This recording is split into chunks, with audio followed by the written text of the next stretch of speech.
Master of Sass, Rise of the Snakes. It had been weeks since Lord Garmadon had escaped the underworld, and Irene had put all that time to good use. She'd figure out how to manifest illusions, both visual and auditory, tangible and not. The trick was maintaining them. Irene had found out that the more details she put in an illusion, the more effort it took. She wanted to be able to keep up an illusion in combat, but she wasn't strong enough yet, and a lapse in concentration would cause it to disappear. She was working on this in the courtyard when Sensei Wu came outside, probably because of the yelling. "Hi, Sensei," Irene greeted. "The guys are playing video games." Wu nodded and headed toward the game room, Irene close behind. "Should have come train with me when I asked," she thought. "Now you're gonna get it." Sure enough, Kai, Jay, Cole, and Zane were huddled around the TV with their controllers, arguing over video game strategy. Irene looked at Sensei, who nodded. She walked over to the outlet and yanked out the plug, shutting off the game. A chorus of complaining met her ears. "It took us 3 hours to get there," Cole whined. "Why would you do that? Why?" Jay said. "Is this because we didn't come train with you?" Kai said. Irene smirked. "If that were the case, I'd merely make an illusion of the game not working, resulting in you losing." "So why?" Zane asked. "Turn around," she replied. All 4 boys turned to see Sensei Wu glaring at them. "Just because Lord Garmadon escaped through a vortex doesn't mean he won't return one day for the golden weapons of Spinjitzu," he said. "But Sensei Wu, ever since he's been gone, Ninjago has had nothing but peace," Zane pointed out. "Yeah," Jay agreed. "Peace is boring. There's no one to save, there's nothing to do." "We can try tomorrow," Cole said, laying back. "That's what you said yesterday," Irene screeched, fuming. "Never put off until tomorrow what can be done today," Wu said. "Well, I was going to eat this pizza tomorrow," Cole said, holding up a slice. "So if that's the case." Wu kicked the pizza out of his hand. "No pizza for you. In order to reach your full potential, you must train," he yelled. Remember when we did a little thing called the Tornado of Creation?" Kai said. "I thought that was pretty insane." "Oh, you 5 have merely scratched the surface of your full potential," Wu sighed. "There are still so many secrets you have yet to unlock. You haven't even begun to tap into what powers your golden weapons hold." Irene could see a slice of pizza cooking on the sort of fire. "You want to talk secret powers?" Cole said, holding up his scythe. "Check this out." He deftly used the weapon to plug the TV back in, and miraculously, they hadn't lost their progress on the game. Irene rolled her eyes and sat down by Cole. Sensei stroked his beard and sighed. "Don't worry, Master. We will be ready when Lord Garmadon returns," Zane said. Then, with perfect comedic timing, Nia ran in yelling, "Guys, Lord Garmadon, he's returned.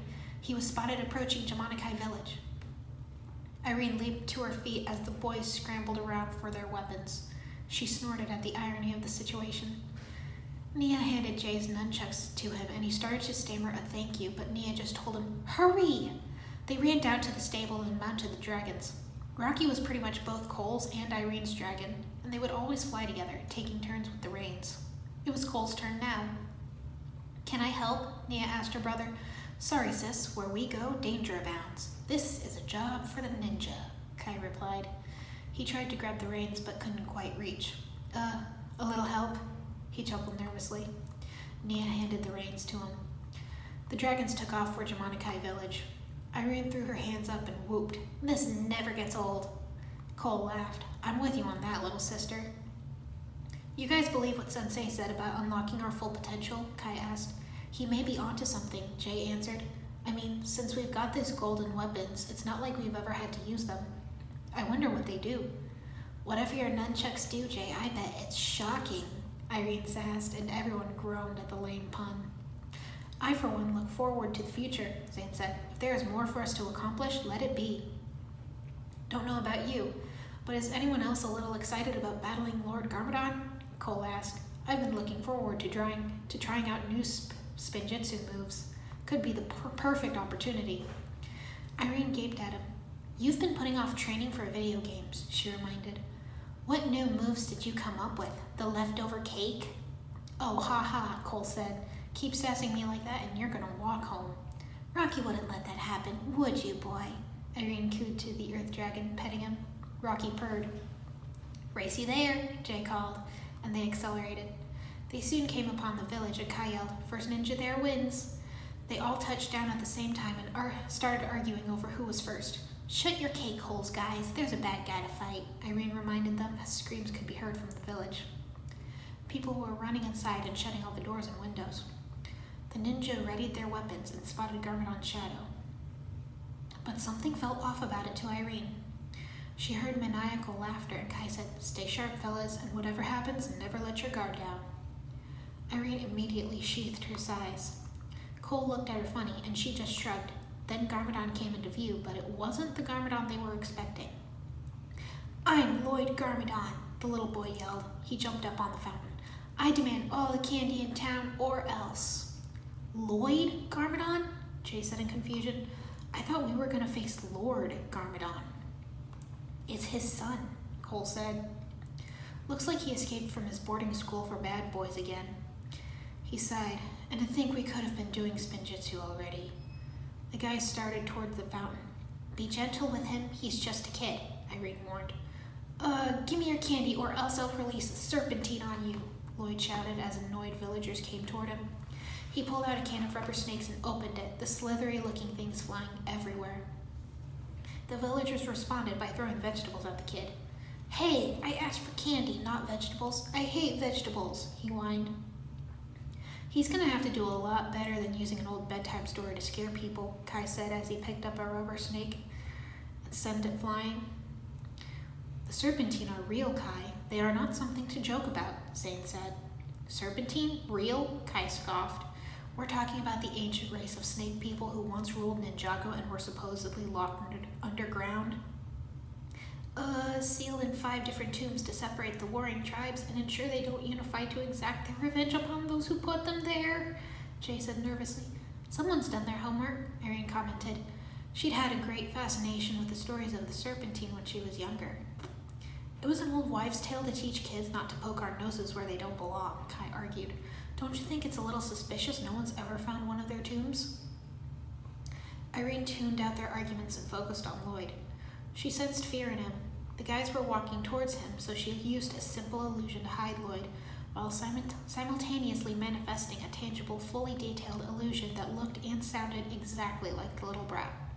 Sure enough, the ninja grabbed hold of Illusion Lloyd and didn't see the real one standing there in confusion. Irene focused on maintaining the illusion, as the guys carried it to a sign and hung fake Lloyd up there by his hoodie. Zane bought some candy and passed it out to the others, and they taunted fake Lloyd with the candy. Irene made the illusion respond appropriately, and the guys walked away. When they weren't looking, she let the illusions she'd manifested fade away.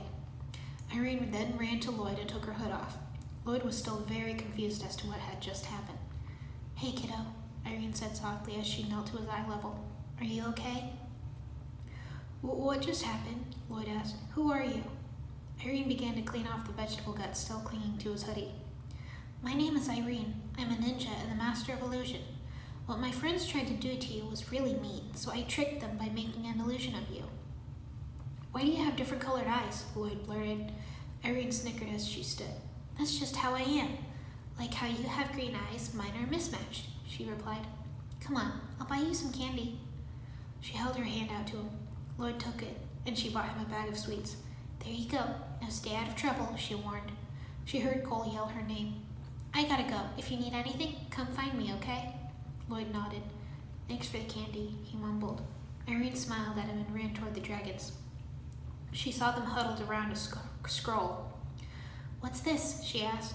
"Kai accidentally took Sensei's bag, and we found this green ninja prophecy saying that one of us is destined to defeat the Dark Lord," Jay said excitedly. Irene glanced at the images on the scroll. Not your color, Jay," she teased. "Well, how about me?" Kai said. "Would I look good in green?" With a straight face, she answered, "You would look terrible in green." They all laughed at Kai as they mounted their dragons. "Dibs," called Irene as she grabbed the reins. Cole climbed up behind her and they took off.